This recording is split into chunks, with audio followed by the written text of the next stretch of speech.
Assalamualaikum warahmatullahi wabarakatuh. Hello, good morning, my student. Are you okay today?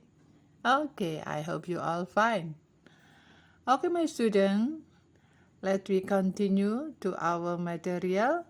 This is about narrative text. Okay, what is narrative text? Narrative text is imaginative story to entertain or to amuse people or the reader. Ya, seperti yang tertera dalam slide ini, yaitu mengatakan bahwa naratif itu adalah cerita imajinatif yang mempunyai tujuan untuk menghibur orang atau si pembaca. Ya, slide 2. The social function dari naratif text ini adalah is to amuse or to entertain the readers, yaitu tujuannya adalah untuk menghibur pembaca. Ya. Kemudian kalau kita lihat di sini, yaitu mengenai language or grammatical features, atau bisa dikatakan bahwa itu adalah ciri-ciri kebahasaan dari naratif text. Yang pertama, naratif text itu dalam bentuk past tense. Ya, dalam bentuk past tense maksudnya lampau. Kata kerjanya dalam bentuk lampau. Example, he gave me a cake yesterday. Ya, dan lain sebagainya. Contohnya yang tentunya sudah kalian pelajari mengenai past tense. Kemudian adanya action verb, kata kerja aktif. Example, adanya send, give, said, walked, dan sebagainya. Kemudian adanya conjunction atau kata sambung. Example, before, after, soon, and then, and setelah, dan yang lainnya.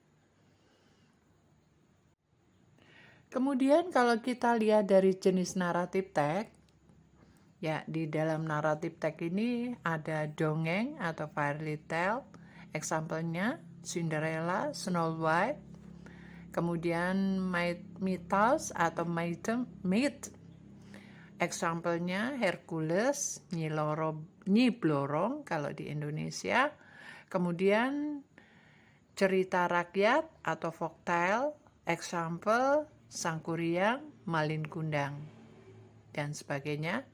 Kemudian yang terakhir yaitu adanya fabel atau cerita binatang. The example is the monkey and the crocodile, ya, atau the mouse deer and the crocodile, and etc. dan lain sebagainya. Yaitu tadi kita sudah bicara masalah jenis dari naratif. Sekarang kita akan membicarakan tentang generic structure of narrative text. Ya, ini adalah bagian-bagian daripada naratif text itu apa saja sih? Ya, di sini yang pertama yaitu orientation. Apa orientation? Merupakan paragraf pembuka yang memperkenalkan karakter cerita tersebut. Orientation dia berada di awal paragraf. Kemudian yang kedua adalah complication. Complication di sini merupakan paragraf di mana permasalahan mulai muncul dan berkembang. Ya. Ini biasanya di paragraf 2, bisa juga ada di paragraf 3 ataupun di paragraf 4, tergantung dari panjang pendeknya cerita tersebut. Kemudian yang ketiga adalah resolution. What is resolution? Ya, resolution merupakan paragraf di mana masalah mulai terselesaikan atau berakhir dengan sedih ataukah bahagia. Nah, itu disebut dengan resolution. Sama ya.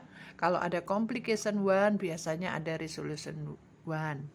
Complication 2 ada resolution 2 dan seterusnya. Bisa juga ada complication 1, complication 2, kemudian terakhir ada resolution.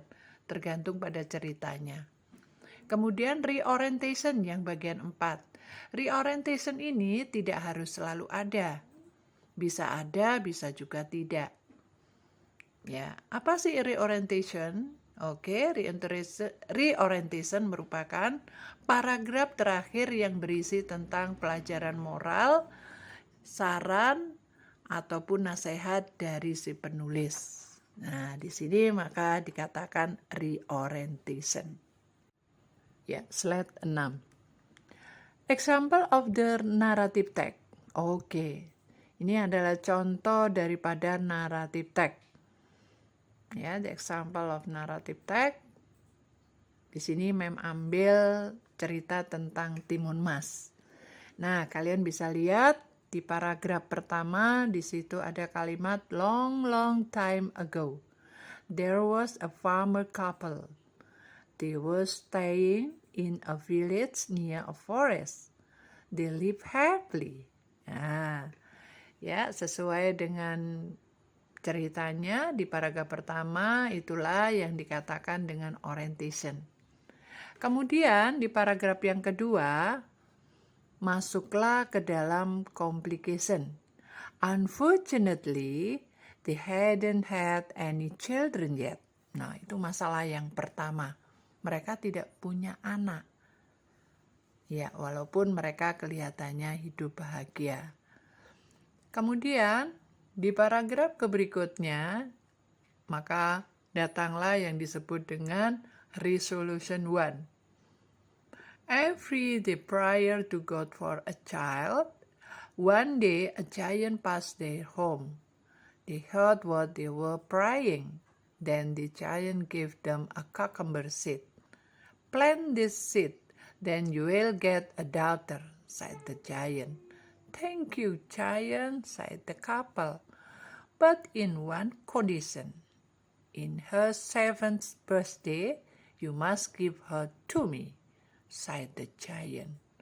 The couple wanted a child much that they agreed with a thinking first. Ya, di situ mereka terselesaikan ya dengan dikaruniai seorang anak yang dikasih oleh si giant raksasa tersebut ya. Oke. Dan di resolution yang pertama tadi itu kalian bisa baca ya seterusnya.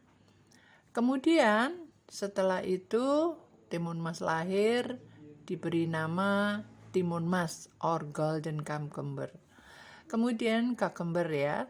Kemudian di paragraf berikutnya muncullah complication 2. Ya, kalian bisa baca ya complication 2 itu apa ceritanya. Kemudian ada resolution 2 juga. Nah, kemudian di paragraf berikutnya ada ya, di paragraf berikutnya ini masuk dalam paragraf yang ya, masuk dalam paragraf berikutnya ada complication 3 dan juga ada resolution 3. Ya, kemudian di complication 4 ada juga iya. Kemudian yang berikutnya ada resolution 4. Nah, rupanya complication-nya dan resolution-nya sampai 4.